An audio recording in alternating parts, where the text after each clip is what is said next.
Kebetulan hari ini ada kegiatan yang saya laksanakan di wilayah Banyuwangi.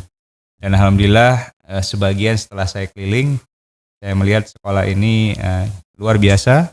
Luar biasanya itu karena kemarin mendapatkan bantuan dari pemerintah Iya, benar Bapak. untuk rehabilitasi atau revitalisasi ruang-ruang kelas. Dan tadi saya juga melihat bahwa yang direvitalisasi itu ruangannya cukup bagus, ya, standarnya juga sudah bagus, sehingga menurut saya dengan sarpras yang bagus dan baru, walaupun bukan gedung baru ya, tapi Betul. dengan suasana, dengan nuansa yang baru yang sudah diperbaiki, itu memberikan dampak terhadap kualitas, ya, cara belajar, terus siswa lebih kerasan di dalam ruangan karena suasananya suasana yang baru. Dan tentu kita berharap bahwa dengan adanya ruangan yang lebih fresh itu siswa dan guru semakin interaktif di dalam proses pembelajaran.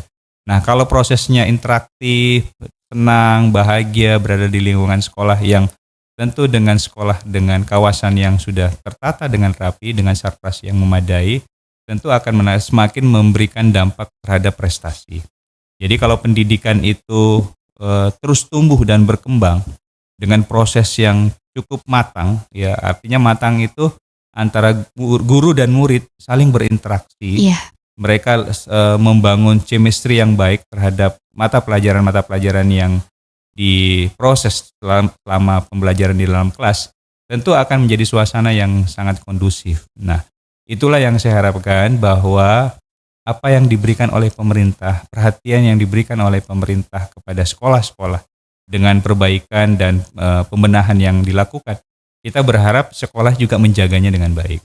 Karena segimanapun biaya yang dikeluarkan oleh pemerintah, tapi kalau warga sekolahnya tidak merawat, ya, tidak menjaga, tentu umurnya tidak akan panjang. Umurnya pasti akan, ya, pendek. Bisa aja setahun sudah rusak, 2 tahun benar. sudah rusak. Nah, tentu kita harapkan warga sekolah yang menjaganya, termasuk murid-murid kita. Bagaimana menjaga kebersihan di ruang kelas, kalau ada yang tercoret, saling bertanggung jawab, kalau ada yang rusak, mari bertanggung jawab bersama-sama. Karena apa? Karena ruang kelas itu adalah rumah kita sendiri yang ada di lingkungan sekolah. Kalau kita menghitung dalam kehidupan kita sehari, kan ada 24 jam. Sebagian besar hidup kita itu ada di sekolah juga loh. Benar. Ya, selain di lingkungan. Artinya ini kan rumah kedua kita semua. Ya, jadi kalau kita tidak menjaga, kita tidak merawat, berarti kita menganggap ini bukan rumah kita. Nah, itulah yang harus menjadi komitmen kita. Kalau diawali dengan sesuatu yang saling menjaga, saya yakin mutu, kualitas, dan prestasi itu akan linear menjadi satu.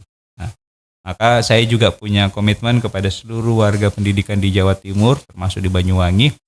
Ayo, apa saja yang dimiliki oleh sekolah, sarana prasarana yang dimiliki sekolah, harus dijaga dengan baik. Kebersihannya harus dijaga. Kepedulian harus tinggi dengan seluruh warga yang ada. Karena ada kepedulian yang tinggi, tentu tidak mungkin ada sampah di mana-mana, ya. Benar Bapak. Nah, kemarin juga saya dan Ibu Gubernur mencanangkan bahwa sekolah bebas sampah plastik. Ya, Artinya setelah bulan Ramadan, ya, kembali lagi dengan aktivitas yang normal. Tidak ada lagi murid yang bawa botol plastik, ya, atau minum dengan wadah plastik, makan dengan wadah plastik. Semua harus steril dari wadah plastik. Kenapa? Kita harus menjaga bumi kita ini lebih ramah terhadap lingkungan supaya bumi kita lebih panjang lagi. oke, terakhir nih Bapak untuk motivasi Ramadan. Kan sekarang nih vibes-nya Ramadan kan ya Pak. Ya. Mungkin boleh Bapak berikan ke teman-teman semuanya motivasinya? Iya. Kita punya tema di tahun ini, kebetulan di bulan Ramadan kita punya tema Ramadan Pendidikan Berdampak. Ya, Ramadan Pendidikan Berdampak ini kemarin saya sudah share ke kepala cabang dinas semua seluruh wilayah Jawa Timur agar di-share ke sekolah-sekolah. Mereka punya buat aktivitas kegiatan Ramadan Berdampak. Kalau tidak salah saya punya 4 hal yang harus dilakukan oleh sekolah, ya, di warga pendidikan dengan Ramadan berdampak di tahun 1447 Hijriah. Yang pertama adalah menjalankan spiritualitas. Artinya di bulan suci Ramadan ini sekolah-sekolah wajib hukumnya di pagi hari ya ada aktivitas ya mungkin membaca ayat suci Al-Qur'an ya. Ngaji Ada seperti yang itu ya. melaksanakan sholat duha, segala macam aktivitas-aktivitas yang belum dilaksanakan sebelum melaksanakan kegiatan pelajaran. Ya. Begitu juga mungkin diwajibkan sholat duhur sebelum pulang dan lain-lain. Dan ada juga aktivitas Ramadan berdampak ini yaitu bahwa semua warga sekolah punya kepedulian terhadap sesamanya. Di sekolah kita ini kan semua mungkin ada yang anak yatim Iya, piatu, betul Bapak. ya.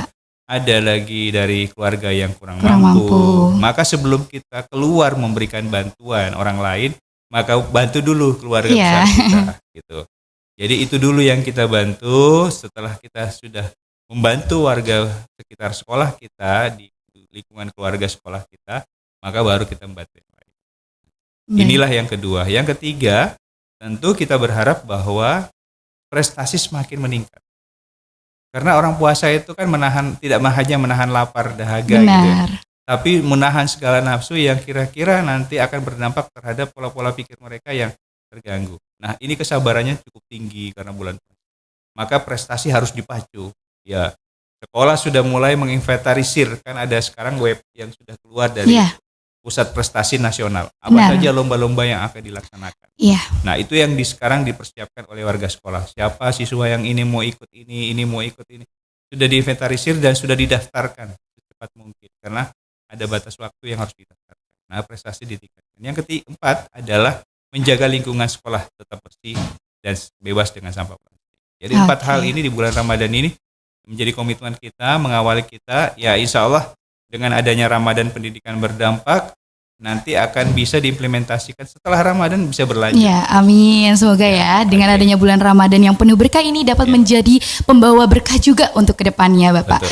Sedikit informasi juga, sebenarnya SMA Negeri 1 Gelagah ini, Pak, sudah memiliki jurnal digital Ramadan, di mana itu aplikasi untuk dibuat oleh teman-teman remaja Masjid Al-Huriyah, dan juga itu bisa bermanfaat bagi siswa SMA Negeri 1 Gelagah, di mana kelas 10, kelas 11 dan maupun kelas 12 itu apabila sholat tarawih, tadarus maupun mengikuti kajian online ataupun kajian Ramadan yang secara offline itu dapat didokumentasikan di sana. Jadi baik Bapak Ibu guru pembimbing dan pembina di SMA Negeri 1 Gelagah dapat mengetahui bagaimana aktivitas siswa selama bulan Ramadan, khususnya yang Islam gitu, Bapak. Oh iya.